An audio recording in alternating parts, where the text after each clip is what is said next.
नमस्कार प्यारे विद्यार्थियों।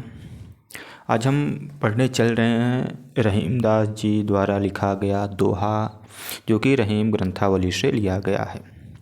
तो एक बार फिर से स्वागत है क्लास 9th के विद्यार्थियों का। आइए स्टार्ट करते हैं। आप लोग पेन कॉपी लेके बैठ जाइए ताकि रस छंद अलंकार आप लिखते जाएं, या तो एक पेंसिल लेके बैठ जाइए, कॉपी मतलब बुक में ही आप लिखते जाइए कौन सा रस है, कौन सा छंद है, कौन सा अलंकार है। ठीक, ये आप लिखते जाए भाषा क्या है, ताकि बार बार देखने की ज़रूरत ना पड़े, एक बार में ही आपको एकदम कंफर्म हो जाए।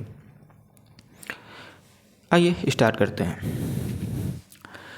जो रहीम उत्तम प्रकृति का कर सकत कुसंग, चंदन विष व्यापक नहीं लिपटे रहते भुजंग। देखिए, रहीम दास जी कह रहे हैं कि जो रहीम उत्तम प्रकृति मतलब होता है स्वभाव। रहीम दास जी कहते हैं कि जो व्यक्ति उत्तम प्रकृति, उत्तम मतलब अच्छे, प्रकृति मतलब स्वभाव, यानी जो व्यक्ति अच्छे स्वभाव का होता है, का करी सकत कुसंग, का मतलब क्या, करी मतलब कर, सकत मतलब सकता है, कुसंग मतलब बुरा प्रभाव या बुरी संगति। करें जो व्यक्ति उत्तम प्रकृति का है, अच्छे प्रकृति का है, अच्छे स्वभाव का है, उसका बुरी संगति या कुसंग कुछ भी नहीं कर सकता, क्योंकि चंदन विष व्यापत नहीं लिपटे रहत भुजंग। क्योंकि चंदन में विष व्यापक का मतलब होता है प्रभाव ना पड़ना। चंदन के पेड़ में विष का कोई भी व्यापक अर्थात प्रभाव नहीं पड़ता, जबकि ना व्यापक नहीं, प्रभाव नहीं पड़ता। व्यापक मतलब प्रभाव ना पड़ना। फिर से देख लीजिए, चंदन विष व्यापक नहीं, क्योंकि चंदन के पेड़ में विष का कोई भी व्यापक यानी प्रभाव नहीं पड़ता। लिपटे रहत भुजंग, क्योंकि उसके भुजाओं में सर्प लिपटे रहते हैं, फिर भी उन सर्प के विष का चंदन पर कोई प्रभाव नहीं पड़ता। इसलिए जो व्यक्ति उत्तम प्रकृति के हैं, अच्छे स्वभाव के हैं, उनका कुसंग अर्थात बुरे प्रभाव पर कोई असर नहीं पड़ता। ठीक, तो यहाँ पर अगर आप संदर्भ लिखना चाहें तो लिख लीजिए। संदर्भ प्रस्तुत दोहा कविवर रहीमदास या प्रस्तुत दोहा रहीमदास जी द्वारा रचित रहीम ग्रंथावली से हमारी पाठ्य पुस्तक हिंदी में संकलित दोहा शीर्षक से अवतरित है। ये आप संदर्भ कर सकते हैं। ठीक है, यहाँ अगर बात करें रस छंद अलंकार, तो यहाँ भाषा व्रज है, रस क्या है, शांत है, अलंकार दृष्टांत है, छंद क्या है, दोहा है, शैली क्या है, मुक्तक है। ठीक, देखिए ज़्यादातर यही चलेगा, रस भी यही, जहाँ पे देखिए रस कहीं कहीं पे बदल जाएगा, भक्ति और श्रृंगार मिल जाएगा, अलंकार बदल जाएगा, लेकिन और चीज़ें नहीं बदलेंगी। हाँ, जहाँ जो होगा बदलेगा मैं बता दूंगा, नहीं बदलेगा तो भी मैं बताते चलूँगा। आइए दूसरा देखते हैं। रहीमन प्रीति सराहिए मिले हो तिरंग धून, ज्यों जर्दी हरदी तजय तजय सफ़ेदी चून। रहीमन प्रीत सराहिए मिले हो तिरंग धून, पहले इसको देखिए कि मिले हो तिरंग धून। रहीमदास जी कह रहे हैं कि ऐसे प्रेम की सराहना करिए, ऐसे प्रेम की सराहना करिए। सराहना करने का मतलब बड़ाई करिए। ऐसे प्रेम की बड़ाई करिए जिसके मिलने से हो तिरंगदून, जिसके मिलने से दोनों लोग एक हो जाएं। मतलब ऐसे प्रेम की, जैसे ईश्वर के प्रति भक्ति करना है तो भक्त जो होता है ईश्वर में ऐसे खो जाता है तो उसको पता ही नहीं चलता ना। तो यही कह रहे हैं कि ऐसे प्रेम की बढ़ाई करिए, मिले हो तिरंगदून, जो मिलने से दो लोग क्या हो जाता है, रंग एक हो जाता है। ज्यों जर्दी हरदी तजे, जिस प्रकार जर्दी हरदी तजे, जर्दी मतलब पीलापन, हरदी मतलब हरदी तजे मतलब छोड़ती है। जिस प्रकार हरदी अपना पीलापन छोड़ती है, तजे सफ़ेदी चून, और तजे मतलब छोड़ता है, सफ़ेदी मतलब सफ़ेदापन, चून मतलब चूना। जैसे हरदी और चूना मिलकर हरदी अपना पीलापन छोड़, जब हरदी और चूना मिलते हैं तो हरदी क्या करती है, अपना पीलापन छोड़ती है, और जो चून होता है वो अपना सफ़ेदपन छोड़ता है, दोनों एक हो जाते हैं। तो यही कह रहे हैं कि रहीम प्रीत सराहिए, रहीमदास जी करें कैसे प्रेम की सराहना करनी चाहिए। यहाँ पर भी क्या कहते हैं, रसांत, भाषा, ब्रज, अलंकार, दृष्टांत, छंदोहा और शैली मुक्तक हो जाएगी। और संदर्भ तो वही चलता रहेगा, पहले वाला ही। तीसरा, टूटे सृजन मनाइए, जो टूटे 100 बार, रही मन फिर बिर पोइए, टूटे मुक्ताहार। यानी टूटे सुजन मनाइए, सुजन मतलब अच्छे व्यक्ति। कह रहे हैं कि टूटे या रूठे एक ही बात कर लीजिए, चाहे यहाँ रूठे कहिए टूटे। कह रहे हैं कि कोई व्यक्ति, कोई अच्छा व्यक्ति रूठ जाए, सज्जन व्यक्ति रूठ जाए तो उसे 100 बार मनाना चाहिए। टूटे सुजन मनाए, सुजन मतलब अच्छे व्यक्ति। तो कह रहे हैं कोई अच्छा व्यक्ति आपकी गलतियों से रूठ जाए तो उसे कितनी बार टूटे सुजन मनाइए, टूटे हुए रूठे हुए व्यक्ति को मनाइए। जो टूटे 100 बार, अगर वो 100 बार रूठ जाए, टूट जाए तो उसे 100 बार मनाना चाहिए। रही मन फिर भी पोइए, और कह रहे हैं उसे बार बार पोइए। पोइए का मतलब पिरोइए। टूटे मुक्ताहार, क्योंकि अगर माला जो होती है, जितनी बार मोतियों की जो हार होती है, मोतियों की जो माला होती है, अब मोती का माला टूट गया तो उसको आप ले जाके कूड़ेदान में थोड़ी नहीं फेंकेंगे। वो अगर 1000 बार टूटेगा तो आप उसे 1000 बार पोइए यानी पिरोएंगे, 1000 बार उसको धागे में बांधेंगे। तो यही कह रहे हैं कि वो मोती के हार की तरह, जो सज्जन व्यक्ति होते हैं, अच्छी व्यक्ति होते हैं, वो आपके साथ मोती के हार की तरह होते हैं। इसलिए उन्हें वो 100 बार रूठे तो उन्हें 100 बार मना लेनी चाहिए। आइए आगे देखते हैं। रही मन अशुआ नयन ढरि, जिय दुख प्रगट करे, जाहि निकारो गेहते कस न भेद कहि दे। रहीमदास जी कह रहे हैं कि रहीमन अशुआ नयन ढरि। नयन मतलब नेत्र से, ढरि मतलब बहकर, अशुआ मतलब आंसू। आंसू नेत्रों से बहकर, जिय मतलब मन के, दुख मतलब दुख को, प्रगट मतलब प्रगट करे मतलब कर देता है। यानी अगर कोई व्यक्ति रो रहा है तो ये पता चल जाता है तो वह दुखी है ना। तो जब जी यानी आत्मा, मन जो होता है वो बहुत ज़्यादा दुखी होता है तो इंसान रो देता है, यानी इंसान रोने लगता है। तो ही कह रहे हैं कि रसुअन नयन ढरे, रहीमन अशुआ नयन ढरे। रहीमदास जी कह रहे हैं जो आंसू होती है वो नेत्रों से ढर मतलब बहकर जी दुख प्रकट करे। जी यानी हमारे अंदर, हमारे मन में कितना दुख है उसको प्रकट कर देता है। जाहि निकारो गेह ते, कह रहे हैं तो जाहि मतलब जिसको, निकारो मतलब निकाल दिया जाता है, गेह मतलब घर, ते मतलब से, जिस व्यक्ति को घर से निकाल दिया जाता है। तो कस न भेद कही दे, तो कस मतलब क्यों, न मतलब नहीं, भेद मतलब भेद, कही मतलब कह दे मतलब दे, तो क्यों न भेद कह दे। अर्थात अगर मन दुखी होता है तो आंसुओं द्वारा मतलब वो पता चल जाता है ना, नेत्र जो द्वारा आंसुओं से पता चल जाता है। तो जिस व्यक्ति को घर से निकाल दोगे तो कैसे न भेद कह देगा, तो उसको तो भाई घर से निकाला गया है। ठीक, देखिए अलंकार बदलेगा इसमें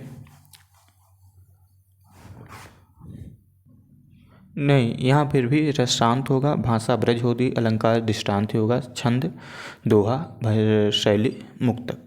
आइए देखते हैं अगला। कही रहीम संपत्ति सगे, बनते बहुत बहुरीति, अब विपद कसौटी जे कसे, तेहि साचे मीत, कबीरा तेहि साचे मीत। कही रहीम संपत्ति सगे। रहीमदास जी कह रहे हैं कि जब संपत्ति होती है ना, धन दौलत होता है, तो सगे सभी लोग अपने बनते हैं। जो पहचानता नहीं वो भी आके आपको, आपकी हाल समाचार लेगा ना, भैया कैसे हैं कैसे हैं कैसे हैं। जब संपत्ति, जब धन दौलत रुपया कौड़ी होता है तो सभी लोग सगे बनते हैं। बहुत बहुत बहुरीत और बहुत प्रकार से मतलब प्रेम दिखाते हैं।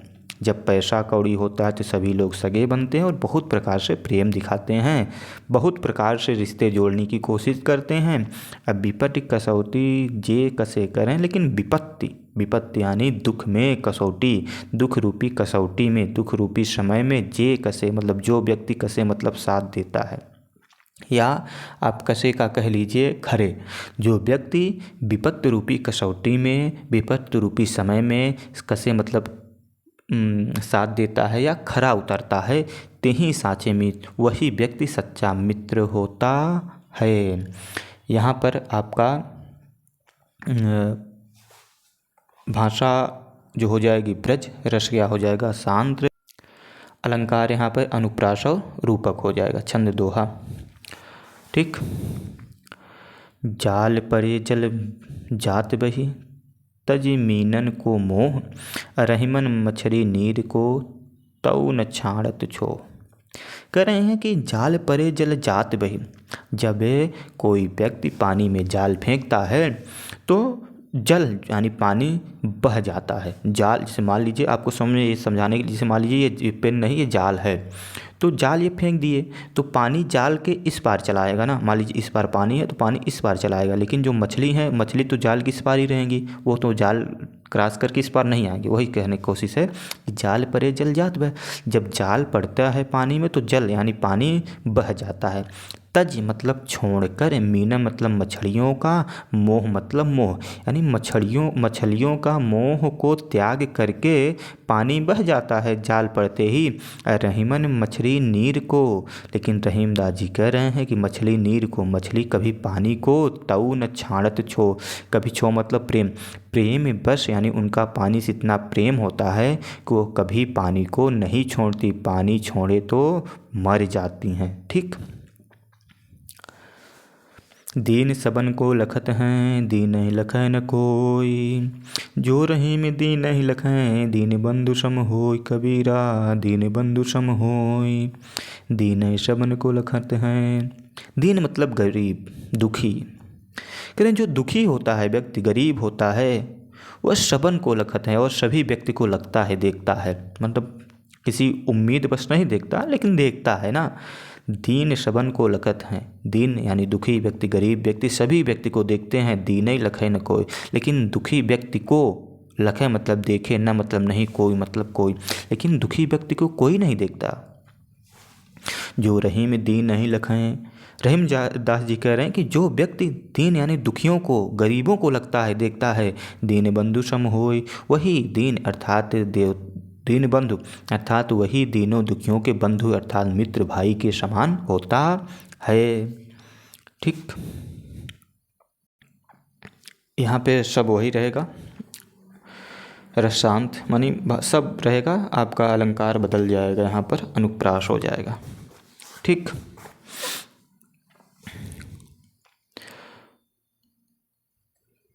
प्रीतम छवि नैनन बसी, पर छवि कहाँ समाए। भरी सराय रहीम लखी, पथि के आप फिर जाए। प्रीतम छवि नैनन बसी, कह रहे हैं कि हमारे प्रीतम, हमारे भगवान की जो छवि है, यहाँ प्रेम सिर्फ भगवान से किया जा सकता है। हाँ, इसलिए प्रीतम मतलब भगवान। तो हमारे जो भगवान हैं, हमारे जो प्रीतम हैं, उनकी छवि यानी चित्र नैनन बसी, हमारे नेत्रों में बसी हुई है। पर मतलब दूसरा, छवि मतलब छवि, कहाँ मतलब कहाँ, समाय मतलब आ सकती है, क्योंकि ऑलरेडी पहले से ही हमारे नेत्रों में हमारे प्रीतम की छवि बस गई है, तब दूसरे किसी की छवि हमारे नेत्रों में कैसे बस सकती है। लेकिन आज न जाने कितनों की छवि बस जाएगी। हाँ, भरी सराय रहीम लख, लेकिन रहीमदास जी कह रहे हैं कि सराय, सराय समझते हो? चलिए आपको आज के समय बताते हैं। सराय आप समझ लीजिए कि होटल, रेस्टोरेंट। देखिए जैसे कि होटल मान लीजिए बुक है। हाँ, कोई व्यक्ति, कोई पथिक यानी कोई गाड़ी जा रही है, मान लीजिए बस वगैरह, 4 व्हीलर, कोई व्हीलर हो, तो वो किसी होटल के सामने आई, तो उस होटल में भाई पहले से ही इतनी ज़्यादा लोग हैं कि एक भी सीट खाली नहीं है, एक भी कुर्सी खाली नहीं है। तो व्यक्ति क्या करेगा, आगे बढ़ जाएगा ना, वहाँ नहीं रुकेगा, सोचेगा भाई चले दूसरे होटल में, कहीं दूसरे सराय में रुक कर वहाँ भी विश्राम करते हैं, वहाँ कुछ भोजन पानी किया जाता है। वही रहीमदास जी समझाने का कोशिश कर रहे हैं कि प्रीतम छवि नैनन बसी, हमारे ईश्वर की, हमारे भगवान की हम छवि, जो चित्र है वो हमारे नेत्रों में बसा हुआ है। पर छवि यानी पर मतलब दूसरों की, छवि मतलब चित्र, कहाँ मतलब कहाँ, समय मतलब समा सकती है, कहाँ बस सकती है। भरी सराय रहीम लख, रहीमदास जी कह रहे हैं जैसे व्यक्ति भरे होटल को देखकर, सराय को देखकर, पथिक कोई रास्ते का व्यक्ति, जाता हुआ व्यक्ति भरे हुए सराय को देखकर आप फिर जाए, आगे निकल जाता है। तो वही भी, अब कोई भी आएगा हमारी तरफ तो ऑलरेडी हमारे नेत्रों में भगवान की छवि बस रही हुई है, तो हमें देखकर आगे ही निकल जाएगा। ठीक। मैंने बताया था कि रस बदलता है, यहाँ पे शांत नहीं है भैया, यहाँ पे रस हो जाएगा भक्ति और श्रृंगार। ठीक, बाकी सब वही है। रहीमन धागा प्रेम का, मत तोड़ो चटकाए। टूटे से फिर ना जुड़े, जुड़े गांठ पड़ जाए। रहीमदास जी कह रहे हैं कि प्रेम का धागा अर्थात किसी से लड़ाई झगड़ा नहीं करनी चाहिए। रहीमन धागा प्रेम का, अगर किसी से मित्रता है, प्रेम है, तो उससे लड़ाई झगड़ा नहीं करनी चाहिए, क्योंकि प्रेम रूपी धागा नहीं तोड़ना चाहिए कभी भी। मत तोड़ो चटकाई, गलती से भी मत तोड़िए उसको, क्योंकि टूटे से फिर ना जुड़े, क्योंकि अगर टूट गया एक बार तो वो जुड़ता नहीं है। और मान लीजिए किसी प्रकार जुड़ गया, किसी प्रकार आप मना लिए, तो फिर मन में खोट रहता है ना, फिर वो बात नहीं रह जाती। एक बार भरोसा गया तो गया, फिर मन में फिर दोबारा वो बात ही नहीं रह जाती। इसी प्रकार रहीमदास जी कह रहे हैं कि एक बार जैसे भी हो करके बचाइए। टूटे से फिर ना जुड़े, जब टूट जाता है तो फिर नहीं जुड़ता, और जुड़े गांठ पड़ जाए। मान लीजिए जुड़ भी गया तो उसमें गांठ पड़ जाती है, मतलब निशानी छोड़ देता है। तो इसलिए कह रहे हैं रहीमन धागा प्रेम का मत तोड़ो चटकाए। रहीमदास जी कह रहे हैं कि प्रेम रूपी धागा गलती से भी ना टूटने पाए, और अगर टूट गया तो फिर उसमें जुड़ने पर गांठ पड़ जाती है।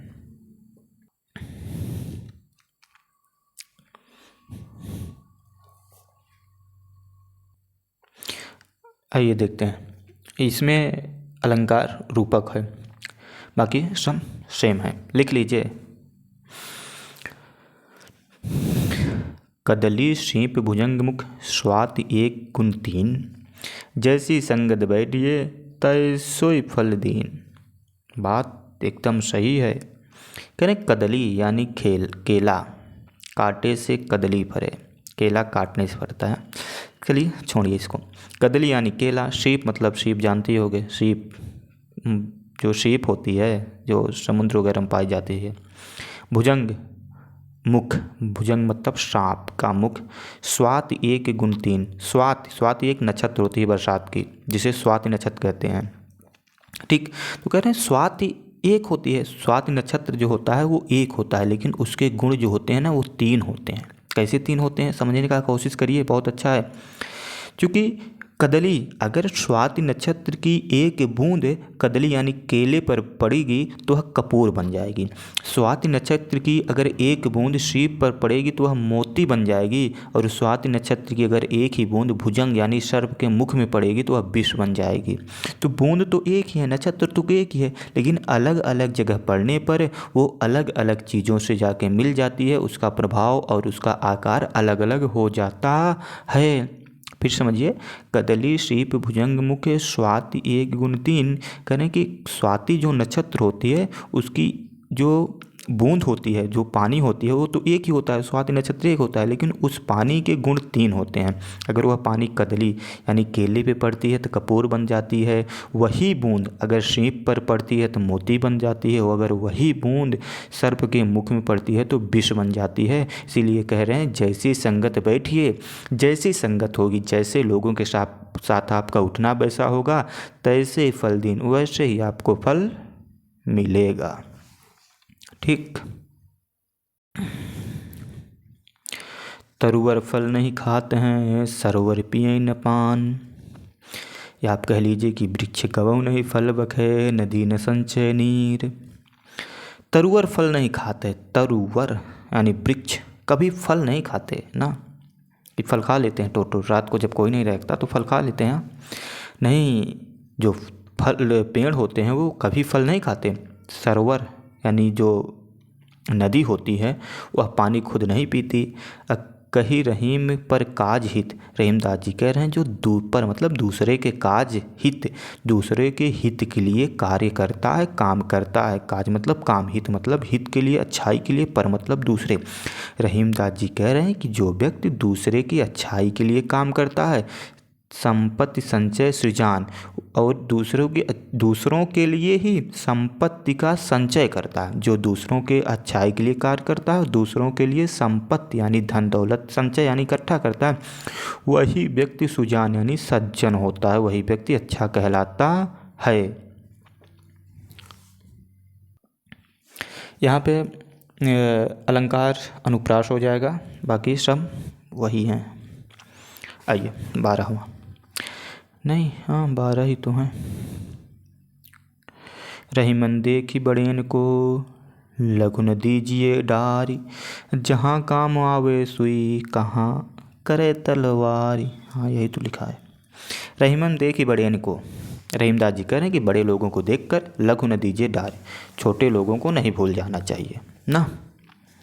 बड़े लोगों को देखकर छोटे लोगों को नहीं भूल जाना चाहिए, क्योंकि जहाँ काम आवे सुई, जहाँ सुई काम करेगी वहाँ तलवार नहीं काम करेगी। अगर सुई से कोई चीज़, कोई मान लीजिए कपड़ा सीना है ना, आप तलवार से सी लीजिए, नहीं सी पाएंगे तलवार से, उसमें धागे नहीं डालेंगे, मान लीजिए किसी प्रकार कर लिए धागा होगा तो और फाड़ देगी। तो यही कह रहे हैं कि छोटे बड़े हर व्यक्ति की अपनी अपनी क्या होती है, एक मर्यादा होती है, अपनी अपनी काम होता है, अपनी अपनी जगह होती है, अपनी अपनी आवश्यकता होती है। इसलिए बड़े लोगों को ही मत देखिए, कभी कभी छोटों लोगों को भी देख लीजिएगा, क्योंकि जहाँ काम आवे सुई, जहाँ सुई काम आती है वहाँ तलवार काम नहीं आती है।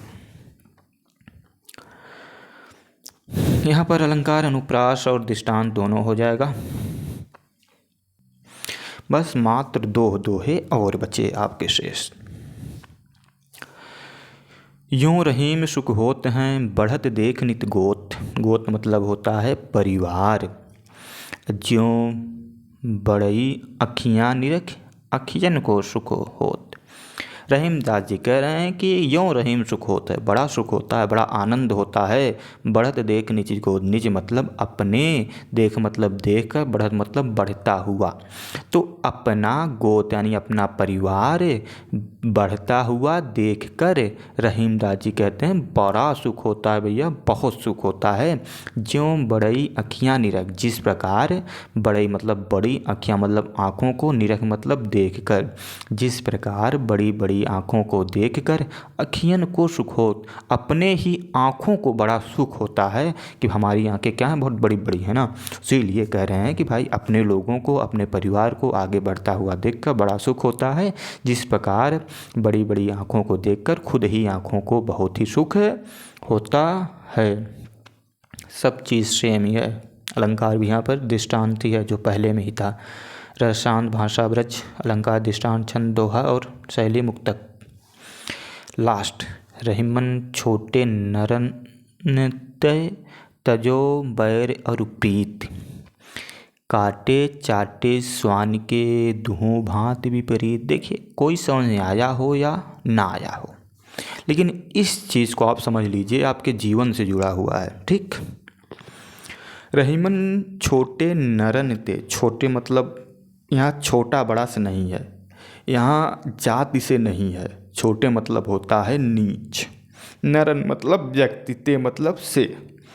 रहीमदास जी कह रहे हैं कि नीच व्यक्ति से और तुच्छ व्यक्ति से, कपटी व्यक्ति से और जितने भी प्रकार के दुराचारी व्यक्ति होते हैं उन सभी से तजो मतलब छोड़ देनी चाहिए, बैर मतलब शत्रुता, और मतलब और प्रीति मतलब मित्रता।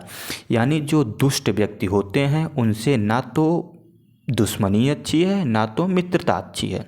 फिर से देखिए, रहीमन छोटे नरन तय तजो बैर और प्रीत। रहीमदास जी कह रहे हैं कि जो दुष्ट व्यक्ति, छोटे मतलब दुष्ट कह लीजिए साफ साफ शब्दों में, जो दुष्ट व्यक्ति होते हैं उनसे तजो मतलब छोड़ देनी चाहिए, बैर मतलब दुश्मनी, और मतलब और प्रीत मतलब प्रेम। क्योंकि काटे चाटे स्वान के दुहों भांति विपरीत।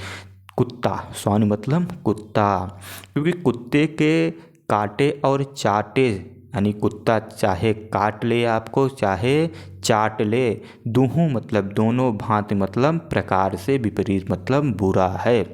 कुत्ते के काटने से, कुत्ते के चाटने से, ये दोनों प्रकार से किसी भी व्यक्ति के लिए हानिकारक ही है या किसी व्यक्ति के लिए अच्छा नहीं है। इसलिए रहीमदास जी कह रहे हैं कि रहीमन छोटे नरन तय तजो बैर और प्रीति, काटे चाटे स्वान के दुहों भांति विपरीत। यानी कुत्ता काट ले चाहे चाट ले, दोनों प्रकार से रह बीज की क्या है भयंकर चिंता बढ़ जाएगी। यहाँ पर भी सब चीज़ सेम मिलेगा, लेकिन अलंकार जो है आपका अनुप्रास और दृष्टांत हो जाएगा। बाकी बड़े अच्छे तरीके से हमने बहुत कोशिश करी कि आपको अच्छे से समझाएं, और आज समझिए कि जितना आपका पढ़ने में मन लगा होगा इसमें, उससे कहीं ज़्यादा हमारा पढ़ाने में मन लगा हुआ है। तो एक बार फिर आप लोग अपना काम कर दीजिए।